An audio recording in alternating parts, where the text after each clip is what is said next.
A warm summer breeze swept through the bustling streets of downtown Chicago, carrying the sweet scent of hope and new beginnings that only June could bring. James Mitchell stood in the grand ballroom of the Drake Hotel, his eyes scanning the towering crystal chandeliers and imported ivory silk drapes being meticulously arranged by an army of decorators. At 29, he had everything he dreamed of since graduating from Northwestern: a thriving career as a senior software engineer at a Fortune 500 company, a beautiful 3-bedroom condo overlooking Lake Michigan's shimmering waters, and most importantly, a fiance he believed was his perfect match, his soulmate.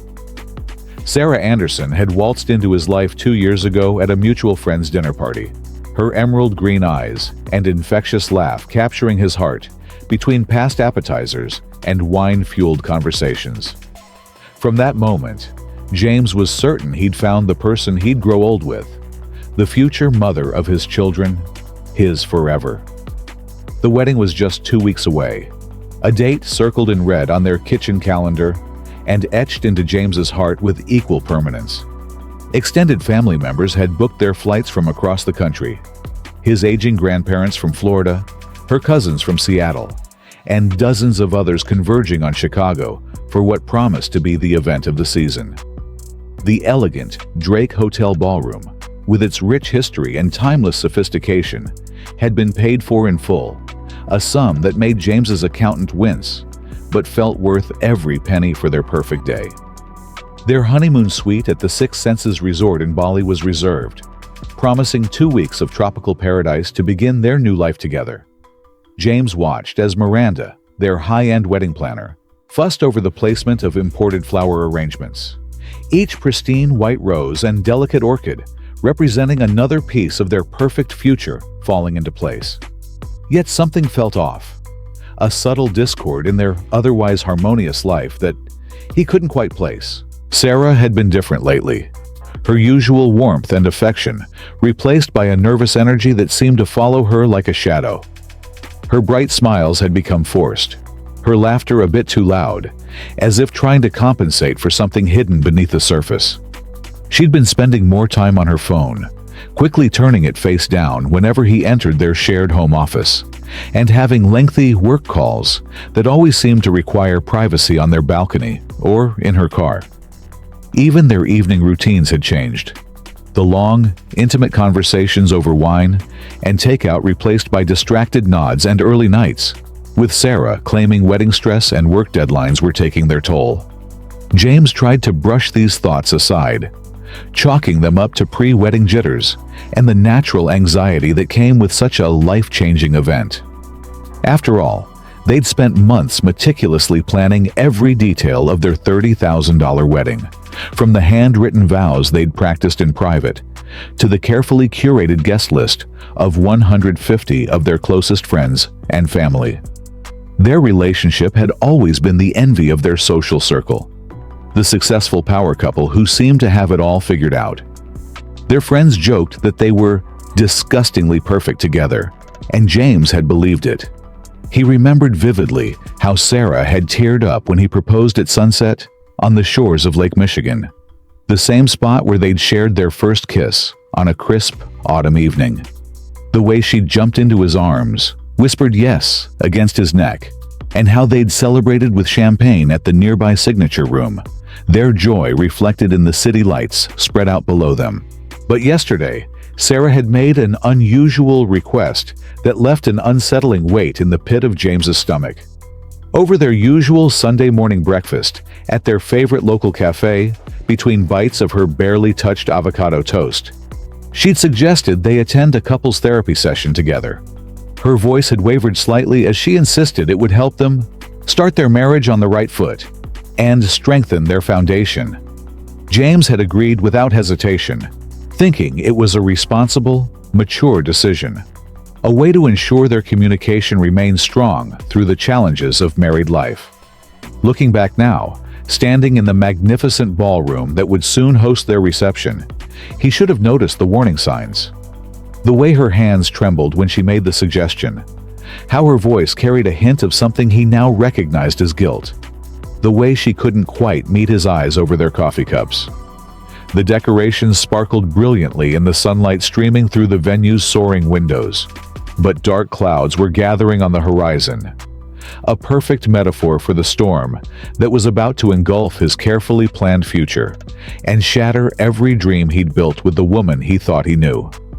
The therapist's office sat on the 20th floor of a sleek downtown high-rise, its waiting room decorated in soothing shades of gray and blue. James and Sarah sat on opposite ends of a plush leather couch, the space between them feeling wider than usual.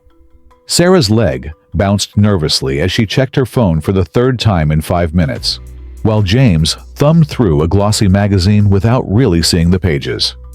The morning traffic below created a gentle hum, a stark contrast to the tension hanging in the air between them. Dr. Rebecca Martinez welcomed them with a warm smile, her office a carefully curated space of modern furniture and calming artwork. James noticed how Sarah chose the armchair furthest from him, rather than sharing the love seat as couples usually did. The late morning sun filtered through the floor-to-ceiling windows, casting long shadows across the polished hardwood floors.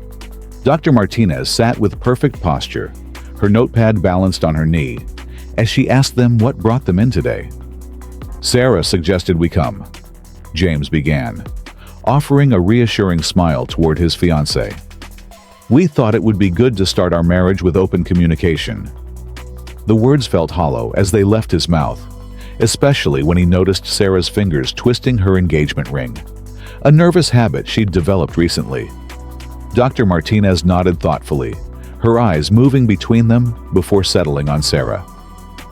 "Actually," Sarah's voice cracked slightly, "there's something specific I wanted to discuss."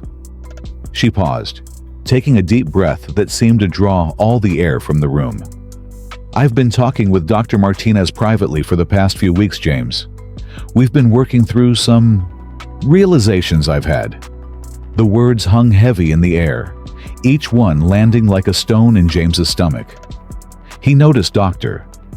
Martinez's slight nod of encouragement to Sarah, suggesting they'd rehearsed this moment. Sarah continued, her voice growing stronger, though her hands still trembled. "I love you, James.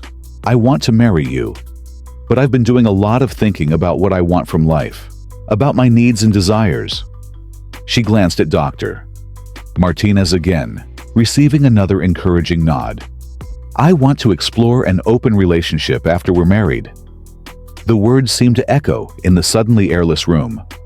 "But," she added quickly, "only on my side. I want the freedom to explore connections with other men, while knowing I have our stable, loving marriage to come home to." James felt as if the floor had disappeared beneath him. The distant sound of traffic, 20 stories below, seemed to roar in his ears as he tried to process what he'd just heard.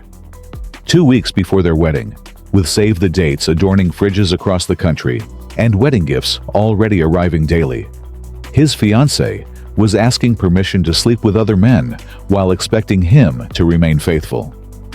Dr. Martinez leaned forward, her voice professionally neutral. "Sarah has been working through these feelings for several months now. She's shown great courage in being honest about her desires." James barely heard her, his mind racing through every late-night work call, every password-protected notification, every sudden weekend girls' trip of the past few months. The pieces were falling into place with devastating clarity. "Have you—" James's voice felt foreign to his own ears. "Have you already been exploring these connections?" The loaded silence that followed, punctuated only by Sarah's sharp intake of breath, told him everything he needed to know. The sunlight that had warmed the room moments ago now felt harsh and exposing, illuminating every crack in what he'd thought was their perfect relationship. Dr. Martinez attempted to steer the conversation toward healthy dialogue about modern relationship structures, but her words faded into background noise. James watched as Sarah launched into a prepared speech about personal growth and sexual liberation, noticing how she'd positioned herself as the brave one, the progressive one, while he was expected to simply accept this bombshell with understanding and support.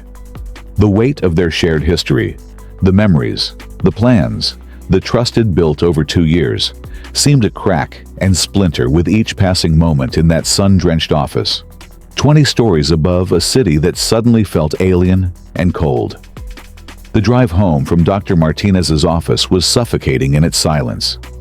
James's knuckles were white against the steering wheel of his Audi, the same car where they'd shared countless happy moments, singing along to road trip playlists and stealing kisses at red lights. Now, the leather seats felt like they were closing in on him, trapping him with thoughts he couldn't escape. Sarah sat beside him, her body turned toward the window, occasionally wiping tears that she made no effort to hide. Their usual route home took them past the Drake Hotel, its grand facade now seeming to mock him. Through the windshield, he could see their wedding planner entering the building, likely finalizing details for a celebration that would never happen. The thought of their $15,000 non-refundable deposit barely registered compared to the emotional toll crushing his chest. As they pulled into their condo's parking garage, memories flooded back unbidden. The night they'd moved in together, carrying boxes and laughing, planning their future in this space. The morning coffees on their balcony, the dinner parties with friends, the lazy Sunday afternoons that had made this place feel like home. Now, every corner of their shared space held a question mark. Had she been texting other men from their couch, planning her explorations while they lay in bed together? "We need to talk about this." Sarah finally broke the silence as they entered their living room.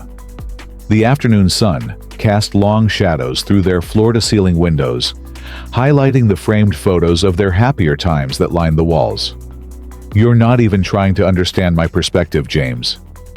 James let out a hollow laugh, running his hands through his hair as he paced their living room. "Understand your perspective. You ambushed me in therapy 2 weeks before our wedding, with a request to sleep with other men while expecting me to stay faithful. What exactly am I missing here, Sarah?"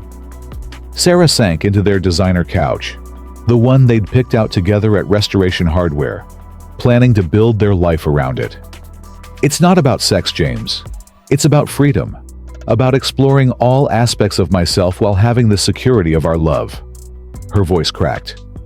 "I love you. You're my safe harbor, my home. I just need more," James finished for her, his voice flat. "You need more than what we have, than what I am." He walked to their bedroom, where Sarah's wedding dress hung in its garment bag, pristine and untouched. Next to it, his tuxedo waited for a day that would never come. He pulled out his phone and started scrolling through his contacts. "What are you doing?" Sarah's voice trembled as she followed him. "Calling my parents, then the venue, then our guests." He paused, looking up at her. "Unless you'd prefer to explain to everyone why the wedding's off yourself?" Sarah's face crumpled. "James, please. We can work through this. We can find a compromise. Dr. Martinez said..." "Dr. Martinez," James cut in, his voice sharp with realization. "Knew about this for weeks. She helped you plan this ambush. Tell me, Sarah, how long have you been seeing her? How long have you been planning to drop this bomb?" The silence that followed was deafening. Sarah's hesitation told him everything he needed to know. He thought back to the past few months, her increased phone activity, the mysterious appointments, the girls' nights that ran surprisingly late.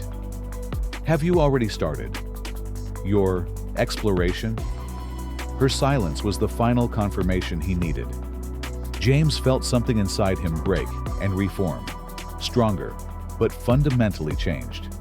Without a word, he walked to their closet and pulled out his suitcase, the one they'd bought for their honeymoon.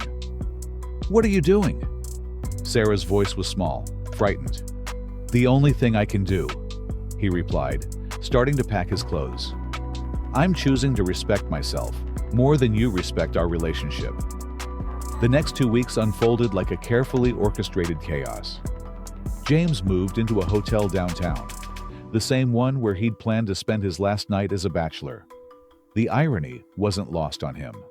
From his temporary sanctuary, he orchestrated the dismantling of what should have been the happiest day of his life. Each phone call felt like ripping off another bandage, exposing raw wounds beneath.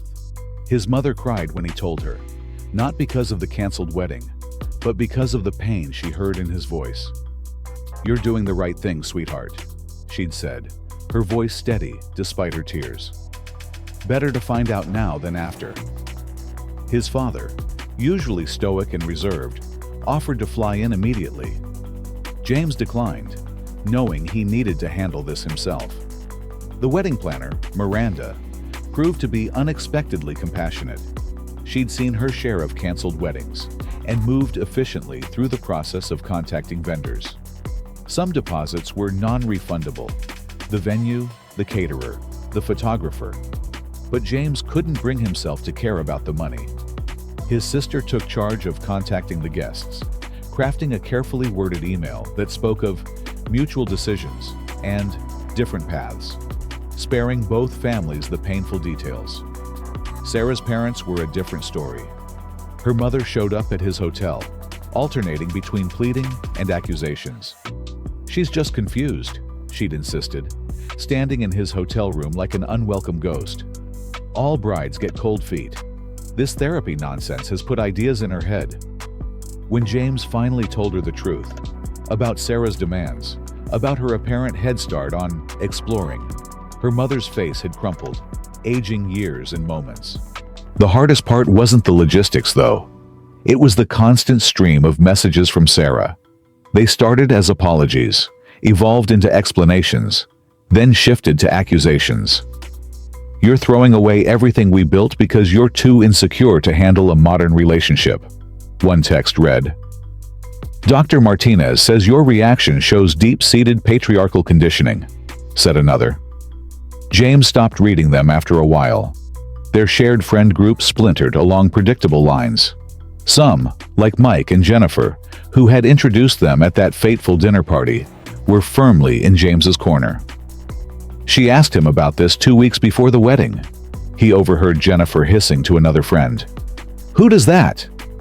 Others, particularly Sarah's newer friends, the ones she'd been spending more time with lately, defended her.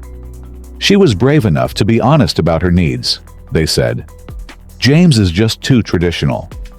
The condo became a battleground of division. James hired movers to pack his things while Sarah was at work, unable to face another confrontation. Each item they'd chosen together now felt tainted. The art they'd collected, the furniture they'd carefully selected, the kitchen gadgets they'd registered for. He left it all, except for his personal belongings and a few sentimental items. Let her keep the life they'd built. He needed to build a new one. One evening, about a week after the therapy session, James sat alone in his hotel room, surrounded by boxes of his life and a half-empty bottle of whiskey. His phone buzzed. Another message from Sarah. This one was different, though. "I'm sorry," it read. "I should have told you sooner. I should have been honest before we got this far. You deserved better." For the first time since that day in the therapist's office, James felt tears rolling down his cheeks. Not for the relationship he'd lost, but for the future he'd believed in so completely. He poured another drink and walked to the window, looking out over the Chicago skyline. Somewhere out there, in another high-rise, was the therapist's office where his world had fallen apart. Somewhere else was the Drake Hotel, probably hosting another wedding, another couple full of hope and promises. And somewhere, Sarah was probably with someone else, exploring her freedom, living the life she'd chosen. James raised his glass to the city lights, making a silent toast to dodging bullets and second chances. 6 months later, James stood in the lobby of his new office building, watching rain streak down the floor-to-ceiling windows. He'd accepted a position at a tech startup in Boston, a complete change from his life in Chicago. The move hadn't just been about physical distance. It was about reclaiming his story, starting fresh in a city where every street corner didn't hold a memory of Sarah. His new apartment in Back Bay was smaller than the Chicago condo, but entirely his own. No carefully curated couples decor, no wedding planning binders stuffed in drawers, no phantom traces of a life planned with someone else. He'd furnished it minimally, but purposefully, each piece chosen to reflect his tastes alone. The wedding registry gifts he'd returned had funded most of it, a strange sort of poetry in that. The weekly therapy sessions, this time with a counselor of his own choosing, had helped him understand that Sarah's betrayal wasn't about his inadequacy. Dr. Thompson, a straight-talking woman in her 50s, had helped him see the red flags he'd missed. Sometimes, she'd told him, the hardest part isn't losing the person, but losing the future you'd imagined with them. News from Chicago trickled in through mutual friends. Sarah had started openly dating multiple people, proudly living the lifestyle she'd wanted. Their shared friends reported she'd turned their old condo into what she called a modern living space, hosting parties that celebrated relationship fluidity. Her Instagram, which he'd finally blocked, showcased her new life with carefully filtered photos and hashtags about authenticity and sexual liberation. The wedding venue had been booked by another couple for the same date. Miranda, their former wedding planner, had told him this during their final meeting to settle accounts. They're young, in love, and completely committed to each other, she'd said, squeezing his hand. Just like you deserved. The Drake Hotel still stood proudly in Chicago, but it no longer held the power to hurt him when he thought of it. His mother had visited last week, bringing with her a box of old photos she'd found while cleaning. Among them was a picture from that first dinner party where he'd met Sarah. Looking at it now, he could see what he'd missed then. The slight calculation in her smile, the way she'd positioned herself to be noticed. But more importantly, he saw his own genuine smile, his capacity for love and trust that, despite everything, remained intact. The rain outside his new office was letting up, sunlight breaking through the clouds. His phone buzzed. A message from Rachel, a woman he'd met at a local book club. They'd been getting coffee regularly, taking things slow, both appreciating the value of honesty and clear communication. She didn't want an open relationship or to explore other connections. She just wanted what James had always wanted, a genuine partnership built on trust and mutual respect. As he headed to his afternoon meeting, James thought about how life's biggest disappointments often lead to unexpected blessings. The wedding that never happened had taught him more about love, respect, and self-worth than a lifetime of compromised happiness ever could. He'd learned that sometimes the bravest thing isn't fighting for a relationship. It's having the courage to walk away from one that doesn't serve your values. The sun was fully out now, turning the rain-slicked streets of Boston into mirrors reflecting the sky. James smiled, thinking of the thank you note he'd sent to Dr. Martinez last week. It was brief, but sincere. Thank you for hosting the session where I found the strength to choose myself. Some revelations, however painful, are truly gifts in disguise.